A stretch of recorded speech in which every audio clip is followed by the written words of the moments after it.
बिस्मिल्लाहिर्रहमानिर्रहीम। अस्सलाम वालेकुम नाज़रीन, मैं इमरान खान हूँ। जनरल कमर जावेद बाजवा साहब, ये मैं आपसे बात कर रहा हूँ बिल्कुल सीधी सीधी। पाकिस्तान के आर्मी चीफ से मैं मुखातिब और उनसे मैं बात कर रहा हूँ। बराह रास्त तो मेरी कभी ऐसे बात हुई नहीं, ना कभी वन ऑन मुलाकात हुई है और ना मेरे ख्याल में होने जा रही है। तो मेरे पास यही एक प्लेटफॉर्म है जिससे मैं उनको बता सकता हूँ कि हो क्या रहा है और क्यों हो रहा है और कौन कर रहा है। एक तो मैं हकायक आपके सामने रख दूँ कि मेरा ये मानना है कि पाकिस्तान में रिजीम चेंज ऑपरेशन हुआ है। मेरा ये मानना है कि पाकिस्तान के इदारों ने और एस्टेब्लिशमेंट ने अपना हमेशा की तरह का रोल प्ले किया है। मैं वैसे ही इस बात को मानता हूं जैसे पीडीएम की जमातें हमेशा बरमला कहती रहीं और इस बात को तस्लीम करती रहीं और इसको वो मानती थीं कि इमरान खान साहब की हुकूमत को एक रजीम चेंज करके लाया गया है और उसमें पाकिस्तान की एस्टेब्लिशमेंट ने अपना किरदार अदा किया है। वो बड़े भोंडे इल्ज़ामात भी लगाते रहे, लेकिन वो वक्त गुजर गया और अब दोबारा एक और रजीम चेंज ऑपरेशन हुआ। मेरा मानना है इस मरतबा फिर वही हुआ है। जो एक पूरा बैकग्राउंड है पिछला, उसको देखते हुए मुझे तो यही लगता है, क्योंकि ऐसे हो नहीं सकता कि इतनी सारी पार्टियां ही। और मैंने शवाहिद देखे, मैंने चीज़ें देखी, मेरे सामने चीज़ें होती रही, वन वन एक एक करके चीज़ आती रही, मैं देखता रहा तो मैं कायल हो गया और मैंने अपना एक मौक़िफ़ बनाया बिल्कुल वैसे ही जैसे कल एक मौक़िफ़ मरियम नवाज का था, नवाज शरीफ का था और दर्जनों सहाफ़ियों का था, फजल रहमान का था, आसिफ अली जरदारी का था, बिलावल का था और दर्जनों सहाफ़ियों का था। इसी तरह मेरा भी एक मौक़िफ़ है और पाकिस्तानी कौम का भी एक मौक़िफ़ है। तो जिस तरह उन लोगों को सबको अपने मौक़िफ़ को बोलने की इजाज़त थी, ऐसे ही मुझे भी मेरा मौक़िफ़ बोलने की इजाज़त होनी चाहिए। मैं भी एस्टेब्लिशमेंट से वही शिकवा कर रहा हूं जो वो कर रहे थे और मैंने कोई लिमिट क्रॉस नहीं की। फौज को मैंने कभी गाली नहीं दी, फौज के खिलाफ मैंने कभी बदतमीजी नहीं की, फौज के किसी आदमी को मैंने कभी कोई चैलेंज नहीं किया और मैंने बराह रास्त किसी के साथ बदतमीजी भी नहीं की, जैसी पहले होती रही है पाकिस्तान में बेशुमार। अब मेरे साथ हो क्या रहा है, मुझे बहुत सारे लोग मिले, जनरल साहब और आपके डिपार्टमेंट के लोग मिले और बार बार मिले, लाहौर में मिले, इस्लामाबाद में मिले और जगहों पे मिले। वो मिलते रहे और मेरे साथ बात करते रहे और मुझे कहते रहे कि अपना मौक़िफ़ बदल दें।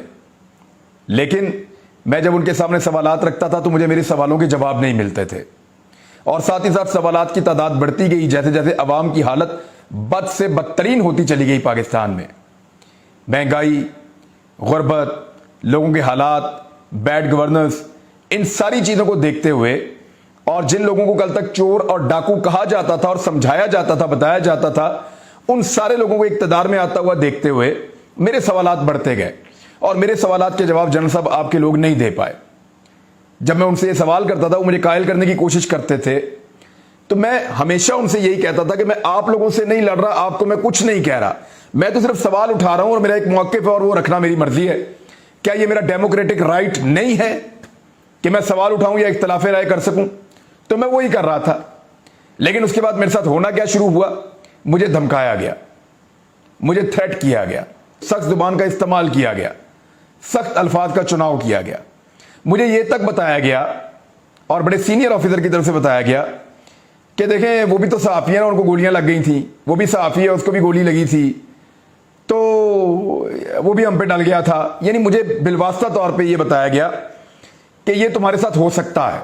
मैं बच्चा नहीं हूं, मुझे पता चलता है मुझे धमका रहे हैं। उसके बावजूद मैंने अपना मौक़िफ़ जो है उसके ऊपर मैं डटा रहा। मैंने कहा जी मुझे ये ठीक लगता है, मैं इसको कर रहा हूं, मुझे आप कायल कर लें तो मैं आपकी बात मान लूंगा।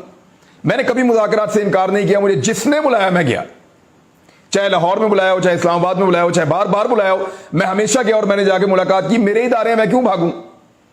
मैं तो सिर्फ सवाल पूछता था कि जनाब इसका जवाब है। जब जवाब नहीं है तो फिर मैं क्या करूं? अब मैं जवाब तो बना के ला नहीं सकता। फिर कौम की हालत आप देखें क्या होगी है पाकिस्तान में, लोगों का बेड़ा गर्क हो गया। अब इन सारी चीजों को देखते हुए मुझे दुख होता है और मैं आवाज उठाता हूं। यह मेरा हक है, बिल्कुल वैसे ही जैसे पहले भी सहाफ़ी उठाते रहे पाकिस्तान में। 6 जून 2022 को पहला वाकया होता है मेरे साथ। उससे पहले हमारे खिलाफ कार्रवाइयां की गई, मुकदमे भी दर्ज किए गए, लेकिन नॉर्मल चीज है। 6 जून 2022 को एक ऐसा वाकया होता है जो मुझे बहुत तल्ख कर देता है और बड़ी तकलीफ देता है। मैं रात गए अपने घर में बैठ के पढ़ रहा था और गोलियां चलने की आवाज आती है। एक गोली चलती है और फिर एक आदमी चीखता है, फिर गोली चलती है, फिर आदमी चीखता है। पुलिस वाले एक आदमी को उठाकर लाए और उसको लाकर मेरे घर की दीवार की बैक साइड पे उन्होंने फेंका और फिर उसको गोलियां मारना शुरू की एक एक करके। वो आदमी चिल्लाता रहा, उसकी चीखों की आवाजें मेरे घर के अंदर आती रही और वो आदमी इन्होंने मार दिया।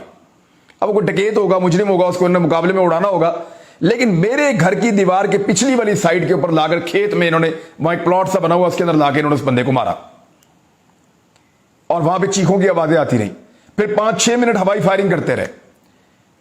मैं फटाफट निकल के बाहर गया, देखा पुलिस की गाड़ियां। मैं पहले समझा पता नहीं किसने हमला कर दिया मेरे घर के ऊपर। वहां जाकर देखा पुलिस की गाड़ियां। जाकर जब पुलिस वालों से बात की तो उनके पास जवाब ही कोई नहीं था। उन्होंने कहा जी मोटरसाइकिल पे डाकू आए थे, फायरिंग हुई है, बंदा मर गया, हम उठा के ले गए।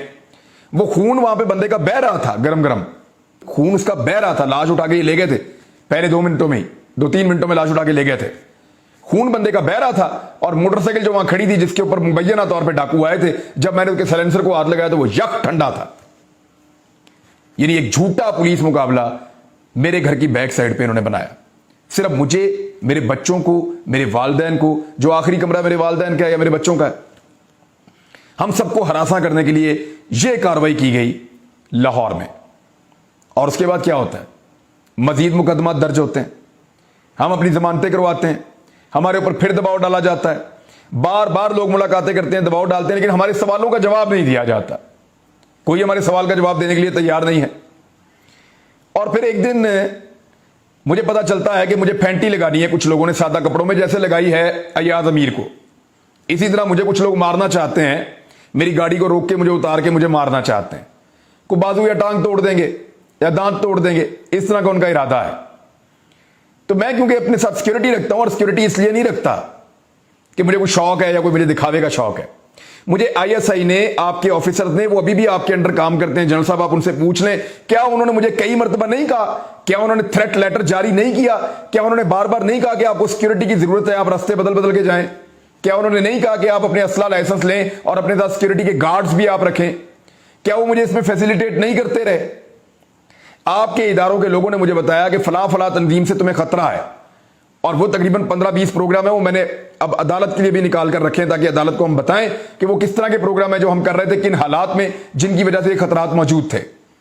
और बाकायदा एजेंसीज की रिपोर्टें थी, और उन्होंने मुझे वर्बली भी कहा था कि आप सिक्योरिटी का बंदोबस्त करें। तब मैंने ये सिक्योरिटी के लिए कुछ हथियार लिए, कुछ सिक्योरिटी गार्ड अरेंज किए। कभी जिंदगी में हमने अपने वेपन को डिस्प्ले नहीं किया खतरा होने के बावजूद। हर हथियार को हमेशा गाड़ी के अंदर छुपा कर रखते थे ताकि लोग ये ना समझे कि हम दिखावा कर रहे हैं। और इसके बावजूद मुझे पता चलता है जी कि मेरे हथियार वापस लिए जा रहे हैं। और मुझे पता कैसे चलता है, वो जो लोग जिनको ये कहा जाता है कि इसके हथियार वापस लेने और इसके खिलाफ ये कार्रवाई करनी है, वो लोग मुझे खुद राब्ता करके बताते हैं कि जनाब हम आपके साथ ये करने वाले हैं। तो जनरल साहब, जब मैं उन्हें पूछता हूं कि जनाब मेरे साथ ये क्यों करने वाले हैं, तो कहते हैं जी हमें बहुत दबाव है। और दबाव है कहां से? सेक्टर कमांडर लाहौर जो हमारे ब्रिगेडियर राशिद साहब है, मैं उनसे मिला हूं, बड़े अच्छे तरीके से मिले थे मुझे वो। लेकिन मुझे पता चल जाता है कि दबाव कहां से आ रहा है। लाहौर के ऑफिस से दबाव आ रहा है आईएसआई के, और कहा जा रहा है कि जनाब इसके हथियार वापस ले लो। और उसके बाद बगैर किसी जवाब के, बगैर किसी लीगल जस्टिफिकेशन के मेरे सारे हथियार वापस ले लिए जाते हैं। मुझे निहत्था कर दिया जाता है ताकि इसको फैंटी लगाई जा सके। पुलिस आती है, मुझे लेटर दिखाती है, मेरे हथियार देती है, चली जाती है। अब मेरे सिक्योरिटी वालों के पास हथियार मौजूद नहीं है। मेरे पास एक गाड़ी है जो मैंने तकरीबन 6 महीने की इंक्वायरी भुगतने के बाद वो लाइसेंस लिया था, और मेरे पास नहीं है जनरल साहब, बहुत सारे लोगों के पास है। आपके बेशुमार ऑफिसर्स के पास भी है बुलेट प्रूफ गाड़ियां, बहुत सारे सहाफियों के पास भी है बुलेट प्रूफ गाड़ियां, और बहुत सारे बेशुमार पॉलिटिशियंस के पास भी है बुलेट प्रूफ गाड़ियां। और इवन आपने बहुत सारे ऐसे लोगों को भी दी हुई है जिनको गैर जरूरी है। तो मुझे बाकायदा कहा गया था कि आपकी सिक्योरिटी, आपकी जान को खतरा है। तो हमने एक कोई सस्ती गाड़ी ढूंढी हुई थी, मैंने अप्लाई कर दिया उसके लिए, परमिट के लिए, लाइसेंस के लिए, कि मुझे लाइसेंस मिलेगा तो फिर मैं गाड़ी ले लूंगा। और तकरीबन 5-6 महीने हर तरह की एजेंसी की इंक्वायरियां भुगतने के बाद बिलाखिर मुझे यह लाइसेंस मिल गया, क्योंकि बहुत सारे और साथियों को भी मिला हुआ था। वो लाइसेंस भी मेरा, अचानक मुझे लेटर आता कि वो भी कैंसिल हो गया, अब आप ये गाड़ी भी नहीं चला सकते। मैं उस वक्त ट्रेवल कर रहा था लाहौर से इस्लामाबाद की जानिब, और फिर लगातार मेरे ऊपर एफआईआर का सिलसिला शुरू हो जाता है। 1, 2, 3, 4, 5, 6, 7, 8, 17 एफआईआर जो हैं वो 24 घंटे के अंदर अंदर जनरल साहब मेरे खिलाफ कटवा दी गई पूरे के पूरे पंजाब के अंदर। और ये ज्यादातर एफआईआर का कंटेंट एक ही है, एक ही तरह के लफ्ज लिखे हुए हैं। सुप्रीम कोर्ट का यह ऑर्डर है कि एक बकुए की ज्यादा एफआईआर नहीं हो सकती, एक ही तरह का कंटेंट है। हर शहर के अंदर मेरे ऊपर एफआईआर कटवाई जा रही हैं। और मुझे यह पता चलता है पुलिस से कि हमारे ऊपर बहुत दबाव है, हमें एफआईआर देना पड़ेगी, और अगेन वही ऑफिस। तो जल साहब, मैं तो आपको मिला भी हूं साफियों के साथ आकर, मैंने तो आप में ऐसी कोई चीज नहीं देखी। हम तो सिर्फ सवाल उठा रहे हैं, तो क्या यह हमारा हक नहीं है? उस दौर में भी साफी सवाल उठा रहे थे, वो उनका हक था, आज हम उठा रहे हैं, हमारा हक है। लेकिन 17 एफआईआर मेरे ऊपर ये दे दी, 3 पहले 20 एफआईआर मेरे ऊपर हो गई। चले ये भी ठीक है। इसके बाद मुझे एफबीआर के नोटिस आते हैं, मैं उनके दफ्तर में जाता हूं, जाकर उनके सामने बैठता हूं, बैठ के कहता हूं जनाब बताएं क्यों नोटिस आए। वो मुझे कहते हैं जनाब आपको भी पता है कि आपको नोटिस क्यों आए, तो आप जाएं, जाके वहां पे जो दफ्तर जहां पे आपका मामला है ना, वहां पे अपना मामला हल करें, अपना मौक़िफ़ आप ठीक करें, अदरवाइज फिर आपको ये भुगतने पड़ेंगे। वो मेरे साथ सेल्फियां बनाते हैं, तस्वीरें बनाते हैं कि आपका मौक़िफ़ ठीक है, लेकिन आप ये जानते हैं ना खान साहब आपको ये क्यों आए हैं ये नोटिस एफबीआर के। हालांकि मैं जो पैसा मेरे पास आता है, जो पाकिस्तान में मुझे तनख्वाह मिलती है किसी भी चैनल से, वो सारी की सारी टैक्स कट के मिलती है ऑलरेडी। अगर 15 लाख टैक्स कटना है तो वो कट जाएगा, 10 लाख कटना है तो वो कट जाएगा, जितना कटना है वो चैनल से कट के मुझे तनख्वाह मिलती है। जो बाहर से यूट्यूब के पैसे आते हैं वो तो सारी बैरूनी इनकम है, और उसके ऊपर जो टैक्स कटता है वो बैंक के अंदर मैं कटवा देता हूं, एडवांस टैक्स कटवा देता हूं मैं। अब वहां पे मुझे कहा गया नहीं जी नहीं, ये सारे पैसे हमने बंद कर देने आपके ले लेने, और मुझे नोटिस भेजना शुरू कर दिया एफबीआर ने। मेरे साथ बात करते हैं तो शर्मिंदा होते हैं, मुझे कहते हैं जी हमारा कसूर नहीं है, आप भी जानते हैं क्या हो रहा है, और नोटिस भी मुझे भेजते हैं ताकि मैं बार बार उनके दफ्तरों के चक्कर लगाऊं। वहां मैं अलग चक्कर लगा रहा हूं, अदालतों में मैं अलग चक्कर लगा रहा हूं, अपना काम मैं अलग कर रहा हूं, और उसके बाद मेरे हथियार ले लिए, मेरी गाड़ी का लाइसेंस भी कैंसिल कर दिया, और मुझे उसके बाद अयाज अमीर साहब को मारा भी।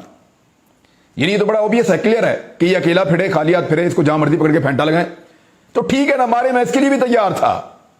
लेकिन अब जो हुआ है ना, ये रेड लाइन क्रॉस हो रही है जनरल साहब, ये ज्यादती हो रही है। क्योंकि देखें, हमारा इख्तिलाफ राय हो सकता है, हम मीडिया है, आप इस पाकिस्तान की आर्मी है, हमारा इख्तिलाफ राय हो सकता है किसी मामले के ऊपर, हम कभी खबर आपके हक में दे सकते हैं, कभी आपके खिलाफ भी दे सकते हैं, ये तो चलता रहेगा। लेकिन फैमिलीज को बीच में नहीं लाना चाहिए, बच्चों को बीच में नहीं लाना चाहिए, खवातीन को बीच में नहीं लाना चाहिए। जनरल साहब, मैं फिर आपको अर्ज कर रहा हूं जनरल साहब, इंतहाई एहतराम के साथ, कि हमारा इख्तिलाफ राय हो सकता है, आप मुझे कायल कर सकते हैं, मैं आपको कायल कर सकता हूं, लेकिन बच्चों को और खवातीन को बीच में नहीं लाना चाहिए, उन्हें हरासा नहीं करना चाहिए। मेरे साथ यह हो रहा है। दूसरी बात, जो मेरे वालिद साहब हैं, वो सन 2020 में रिटायर हुए थे 60 साल के होके। रिटायरमेंट के बाद, और मैं आपको अपनी इनकम का भी बता देता हूं, आज मजबूर होकर बता रहा हूं, वरना कभी नहीं बताना चाहता था। मैंने सिर्फ इस साल के अंदर अभी तक, जब मैं आपके सामने बैठा हूं 6 महीने में, मैंने को 10-12 करोड़ रुपए मैंने अभी कमाया है। हालांकि मेरे चैनल में मुझे नौकरी भी नहीं है, लगभग 12 करोड़ के करीब मैंने अभी कमाया है, और ये सोशल मीडिया से इनकम आ रही है। मुझे तो पता भी नहीं था ये क्या चीज होती है।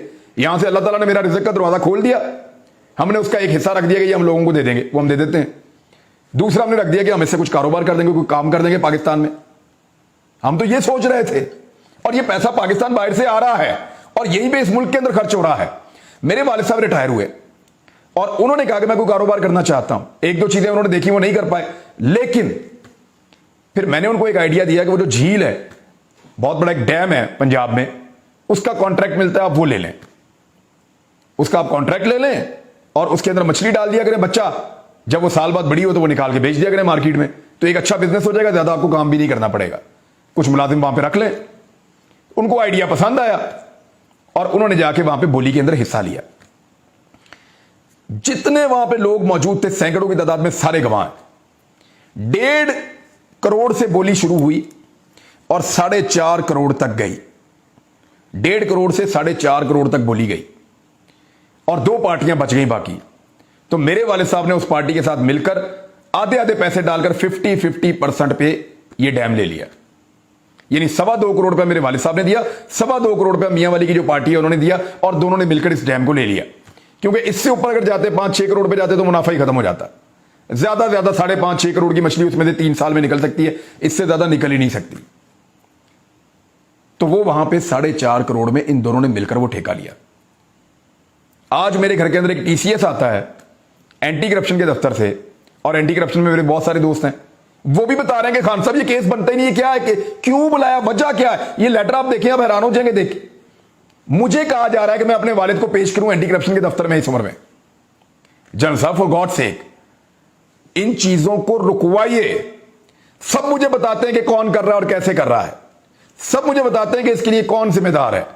क्या मुझे इख्तिलाफ राय रखने का हक नहीं है इस पाकिस्तान में? मेरे साथ आप जो मर्जी करें, मुझे राह चलते आप गोली मार दें, मुझे राह चलते हुए उठा के ले जाएं, मुझे थ्रेट करें, मेरे पे टॉर्चर करें, मेरे ऊपर FIR दें, लेकिन मेरी फैमिली को तो स्पेयर करें ना। ये देखें, हम फैमिली तक नहीं जाना चाहिए, रेड लाइन है। जब हामिद मीर ने गलत बात की थी तब भी मैंने यही कहा था कि फैमिली तक नहीं जाना चाहिए, ये रेड लाइन है, इसको कोई क्रॉस ना करे। तो मेरी ये गुजारिश है कि रेड लाइन प्लीज क्रॉस ना करें, ये मेरे लिए भी रेड लाइन है। आप मेरी फैमिली तक ना जाएं, मेरे बच्चों को, मेरे घर की खवातीन को हरासा मत करें, और मेरे वालिद साहब को एक ऐसी चीज के अंदर ना घसीटें जिसका कोई कानून से ही ताल्लुक नहीं है। भाई पैसा कैश दे दिया उसी वक्त, उन्होंने भी दे दिया, मेरे वालिद साहब ने भी दे दिया, पैसे दे दिए, ठेका ले लिया, अभी मछली भी नहीं निकाली, अभी इस साल निकालेंगे वो। तो इसके ऊपर किस चीज का बदला ले रहे हैं हमसे, मुझे समझ नहीं आ रही हमें। ये डिपार्टमेंट सारे क्यों मेरे पीछे पड़ गए हैं? वाइल्ड लाइफ वाले मुझे कॉल करते हैं, वो जी पूछ रहे हैं आपके बारे में कि आपके खिलाफ क्या किया जा सकता है, चीजें निकालें। वो शराफत बेचारा, वो मेरे भाई की वजह से मुझे मिलने आता था।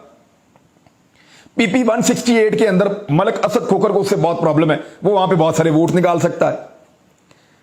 उसको गिरफ्तार कर लिया डकैती के मुकदमे में, वो करोड़ोंपति हैं वो लोग, 45,000 की डकैती में उसको गिरफ्तार कर लिया।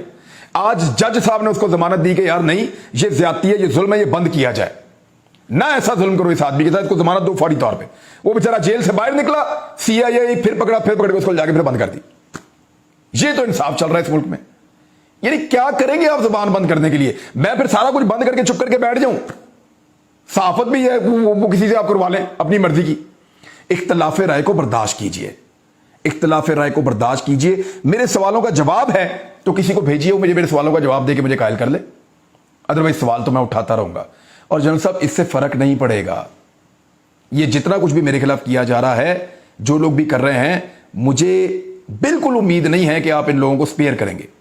मुझे पता है कि आप मना करेंगे, मुझे पता है कि आपको इनको कहना चाहिए कि यार ये ज्यादती मत करो, फैमिली तक ना जाओ, और ये झूठे मुकदमे मत कराओ। लेकिन फिर भी अगर ये करेंगे तो मैं तो चुप नहीं करूंगा, मैं अपनी बात करता रहूंगा, क्योंकि मुझे आप लोगों के लोगों ने कायल किया था कि ये सारे बेईमान हैं, चोर हैं, डाकू हैं। मैं इनको मुल्क पे मुसल्लत नहीं होने दूंगा। अब तक के लिए इतना ही, अपना ख्याल रखिएगा। अल्लाह हाफिज़।